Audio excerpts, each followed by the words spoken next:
여러분 안녕하십니까? 한 주간의 주요 소식을 정리해드리는 헬로티비 뉴스 전남입니다. 최근 불거진 정현복 광양시장의 부동산 이해 충돌 논란과 관련해 정 시장이 구체적인 입장을 밝혔습니다. 그동안 제기됐던 의혹에 대해 하나씩 해명하면서도 그동안의 보도가 사실과 다르거나 부풀려진 부분이 있다고도 언급했는데요. 김신혜 기자가 전해드리겠습니다. 정 시장이 발표한 입장문은 모두 8쪽 분량입니다. 걱정과 심려를 끼쳐 죄송하다는 말을 시작으로 그동안 제기된 의혹에 대한 입장이 담겼습니다. 주요 내용을 살펴보면 분양권을 포함해 서울과 광양에 주택 3채를 가지고 있다는 것과 관련해서는 이 가운데 서울 서대문구에 있는 배우자 명의의 아파트는 지난해 아들에게 정당하게 증여했다며 2020년 12월 이전 등기를 마친 상태라고 설명했습니다.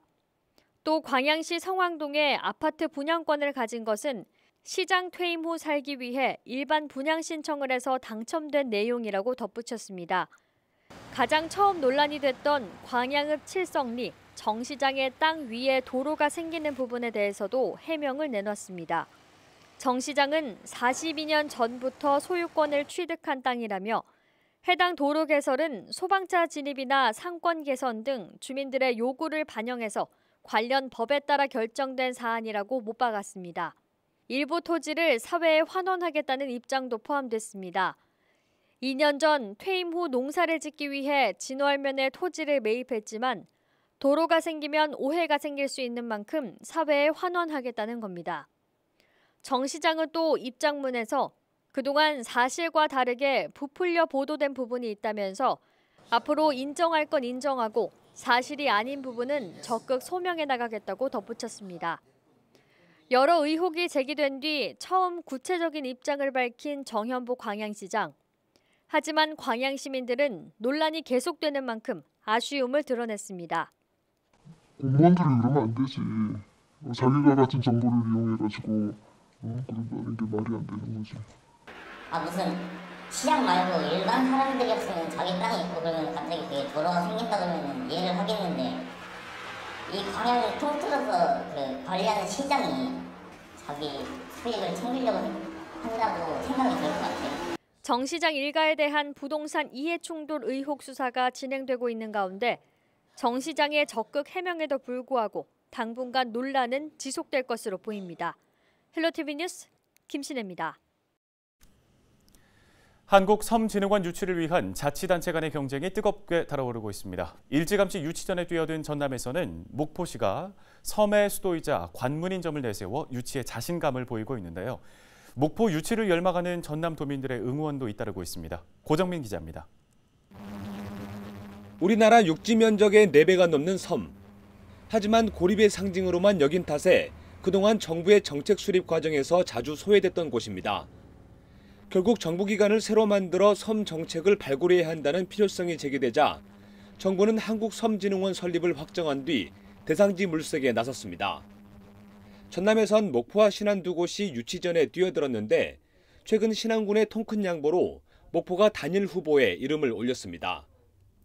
목포시는 전국에서 섬이 가장 많은 신안과 더불어 진도와 완도, 해남까지 전남 서남권을 아우르는 섬의 수도이자 거점인 점을 강점으로 꼽았습니다. 특히 한국섬진흥원 설립의 근거가 되는 도서개발 촉진법 개정을 요구한 곳이 바로 목포라는 점을 강조하며 유치 활동에 온 힘을 쏟고 있습니다. 우리나라 그동안에 섬 정책, 우리 목포가 중심이 돼서 해왔습니다. 2012년부터 목포대학교 도서문화연구소를 중심으로 섬이날 제정, 섬진흥원 신설 이런 문제를 꾸준히 진행해 왔고 섬 정책을 체계적으로 관리하자는 취지에서 설립이 결정된 한국섬진흥원. 행정안전부 산하의 정부 출연기관인 만큼 경제적 유발 효과만 400억 원에 이릅니다. 여기에 일자리 창출도 기대할 수 있어 전국적으로 치열한 유치 경쟁이 벌어지고 있습니다. 현재 한국섬진흥원 유치전에 뛰어든 지역은 전국에서 모두 8곳. 대상지 확정을 앞두고 전남에선 각계각층의 인사와 도민들의 응원이 잇따르고 있습니다. 바다와 어촌을 끼고 있는 전남의 자치단체 16곳과 지방의회 21곳은 공동 유치 건의문에 서명한 뒤 목포 유치를 적극 지지했습니다. 전남 도지사부터 시작된 이른바 목포 유치 동행 릴레이도 섬을 끼고 있는 지역의 단체장은 물론 섬 주민들의 동참도 이어지고 있습니다. 이 대한민국에서 우리 신안이 천 개의 섬 이상을 갖고 있습니다. 그러니까 그 진흥원은 우리 목포로 와야 된다고 생각합니다.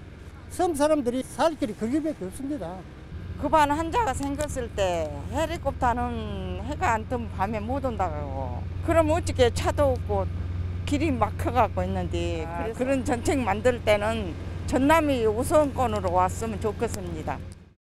섬진흥원 설립준비기획단은 지난달 말부터 신청 지역을 대상으로 현장 실사를 거친 뒤 최종 입지를 선정할 예정. 섬 정책의 발상지로 주목받고 있는 목포가 치열한 경쟁을 뚫고 유치에 성공할진 4월 중순쯤 결정될 전망입니다. 헬로티비 뉴스 고정민입니다.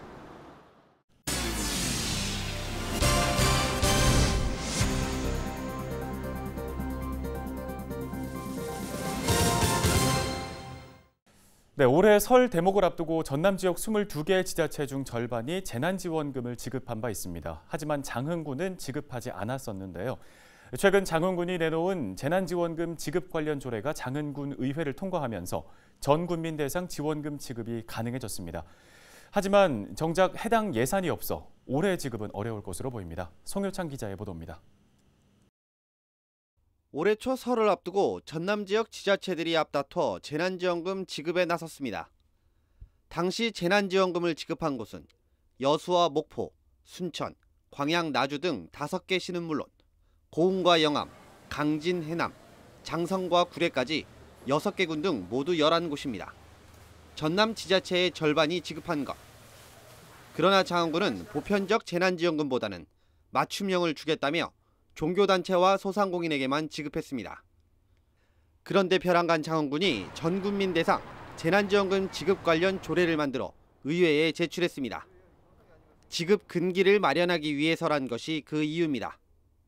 주려면 어제 근거가 있어야 되지 않습니까? 전 국민한테 주려면 예산 지금 준다는 게 아니고 차후에 이제 혹시나 그런 일이 생기면 지급 근거를 마련하기 위해서 이번에 제정을 한 겁니다. 지난해 말부터 전 국민 대상 재난지원금 지급을 주장해왔던 장흥군 의회는 반기며 해당 조례를 통과시켰습니다. 군의회는 최근 정부의 4차 재난지원금 지급에 맞춰 전 국민 대상으로 지급하기를 주장하고 있습니다. 우리 집행부에서 우리 장군하고 좀 시각이 틀립니다만은 재난지원금의 지원 처리를 통과해줬기 때문에 집행부에서도 아마 조금 고민하고 있지 않겠는가 이런 생각을 한번 해봅니다. 하지만 올해 지원금 관련 장흥군 예산은 제로인 상태. 결국 재난지원금 지급은 어렵게 됐고 조례는 허울로만 남게 됐습니다. 헬로티비 뉴스 송희창입니다. 여수와 순천 지역 학생, 여순 11구 희생자 유족 등 20명이 제주 4.3의 현장 체험에 나섰습니다. 70여 년 전 벌어진 아픔의 역사를 전남과 제주 지역 학생들이 함께 배울 수 있는 장이 마련됐습니다. 박종호 기자입니다. 학생들이 철로 된 구조물에 리본을 묶습니다. 지하 벙커를 돌아보고 제주 4.3 사건 희생자들에게 헌화하며 그날의 아픔을 되새겼습니다. 또 4.3 평화공원과 서달오름 학살터 등 유적지를 방문했습니다. 평화와 인권을 위한 공동 수업에 참여해 역사에 대한 수업을 듣고 가면 만들기 체험도 진행했습니다. 특히나 이 레이스 같은 경우는 4.3의 아픔을, 이 두려움을 가리고 동시에 서양을 표현한다고 들었는데 이 부분이 굉장히 보기에도 화려했고 너무 인상 깊었어요. 전라남도 교육청은 제주도 교육청과 함께 여수 순천 11구 사건과 제주 4.3 사건의 역사를 알리기 위해 서로 협약했습니다. 교사와 학생을 대상으로 체험학습과 공동수업, 기념행사 등을 함께하기로 약속했습니다. 전남교육청은 교육과 자료개발, 현장학습 등을 통해 학생들에게 올바른 역사를 일깨우겠다는 각오입니다. 여수 순천의 지역민들이 거기에 반대해서 우리 동조 가슴에 촛불이를 댈 수 없다라고 하여 거기에서 반대하는 투쟁이 일어났어요. 두 사건 다 잔혹한 탄압으로 수많은 지역민들이 학살을 당했죠. 그런 아픔을 갖고 있어요. 오는 10월에는 제주도 지역 학생들이 여수와 순천을 방문해 지역의 역사를 배우기 위한 현장 체험과 공동 수업 등 활동이 진행될 예정입니다. 평화와 인권 교육을 통해 지역의 아픔을 제대로 교육할 수 있는 계기가 마련될 것으로 기대되고 있습니다. 헬로티비 뉴스 박종호입니다.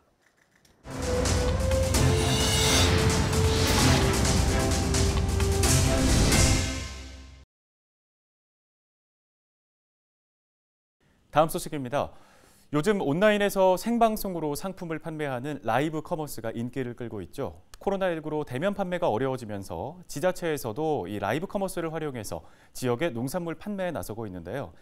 지난 주말 광양에서는 토마토 판매가 라이브 커머스로 진행됐습니다. 15,000명이 넘는 소비자들이 동시에 접속했고 방송 시작 10분 만에 처음 준비한 물량이 모두 판매되는 기록을 남겼습니다. 김신혜 기자입니다.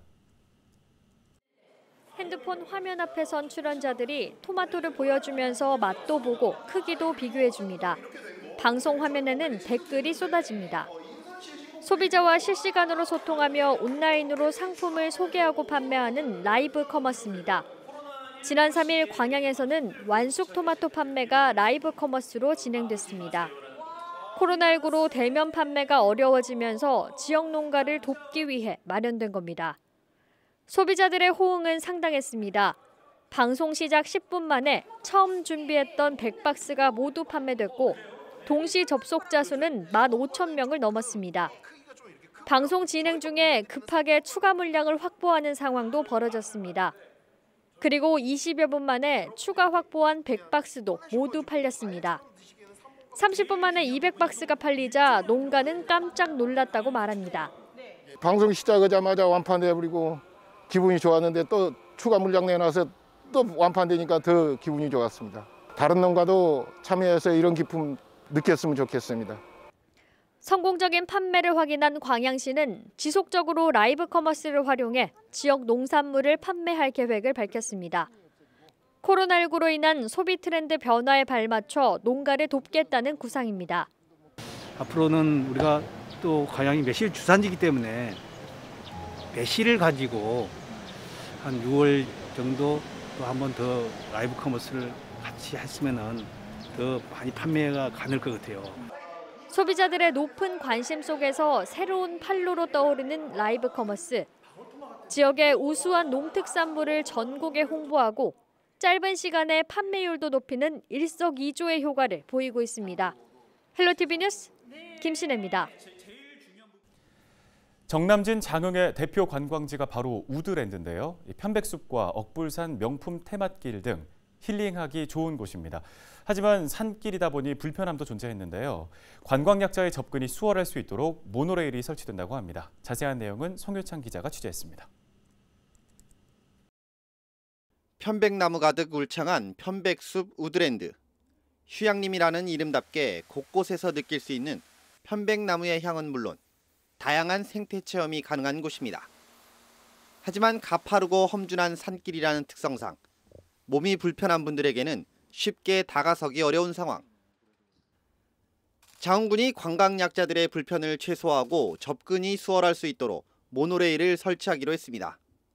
편백숲 속에서 가족들과 같이 또 우리 불편하신 어르신들이 거기를 모노레일을 이용해서 억불산을 오르내릴 수 있다는 것 꿈만 봐도 꿈의 생각에도 참 너무나 기분이 좋을 것 같습니다. 정남진 편백숲 모노레일은 장흥군에서 추진되는 대규모 민간 투자 사업입니다.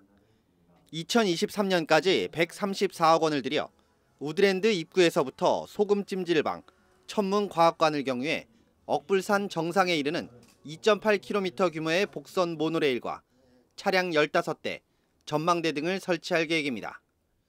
장흥군은 민간 투자사인 주식회사 AMT와 이 같은 내용의 투자협정 양해각서를 체결했습니다.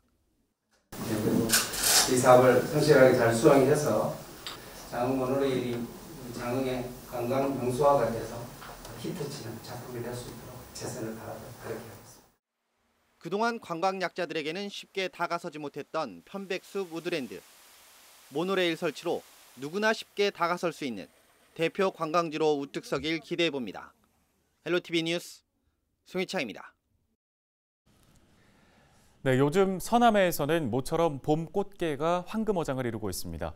올해에는 어획 부진에 시달렸던 예년과 달리 어획량이 크게 늘어날 것으로 전망된다고 하는데요. 조만간 안방에서도 저렴한 가격에 봄 꽃게를 만나볼 수 있을 것으로 보입니다. 봄 꽃게 출하가 한창인 진도 서망항에 고정민 기자가 다녀왔습니다. 이른 아침부터 어선들이 하나둘 진도 서망항에 도착합니다. 서남해 안에서 잡은 꽃게를 육지로 옮겨주는 운반선들입니다. 운반선에 실린 꽃게는 상자에 한가득 담겨 선별장으로 옮겨집니다. 무트로 올라온 꽃게는 이렇게 크기별로 선별 작업을 거친 뒤 시중에 팔려나갑니다. 올해 봄꽃게는 예년보다 조업량이 크게 늘어 어선들이 연일 만선의 기쁨을 누리고 있고 항구도 덩달아 활기가 돌고 있습니다. 다만 코로나19의 여파로 관광객과 상인들의 발길이 줄었지만 온라인 택배 주문이 잇따르고 있습니다.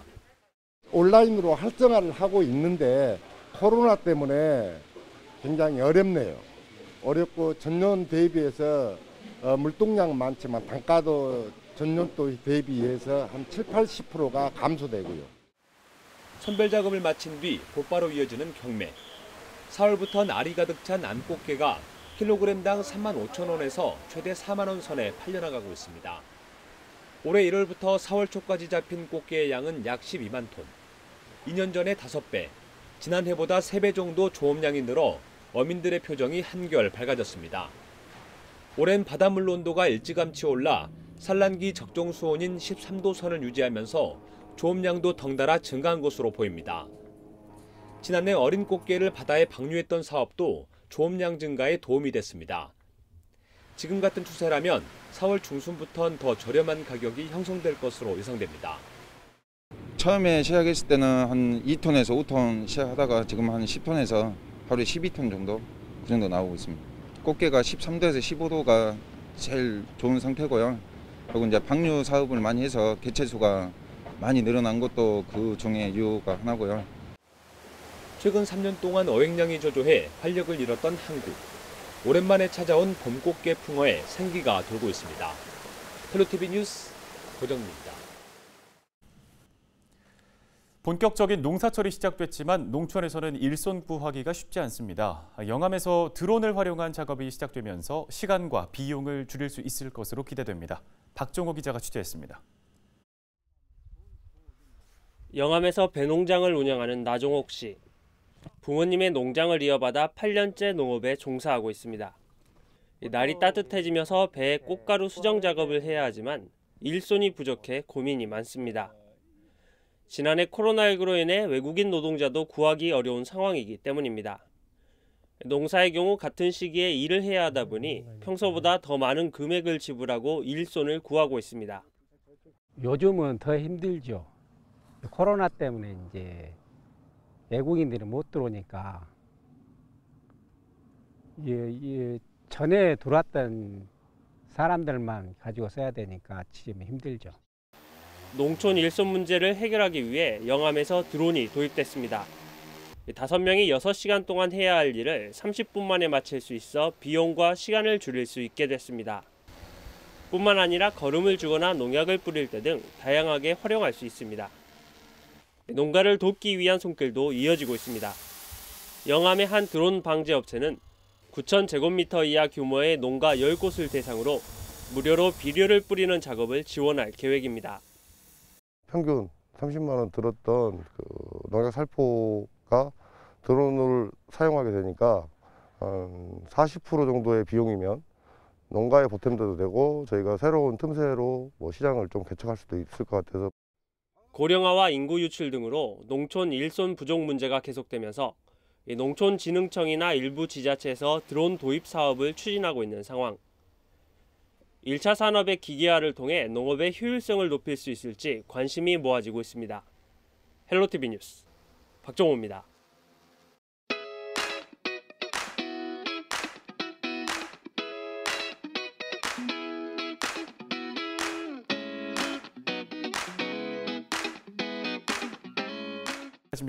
함께해 주신 여러분 고맙습니다.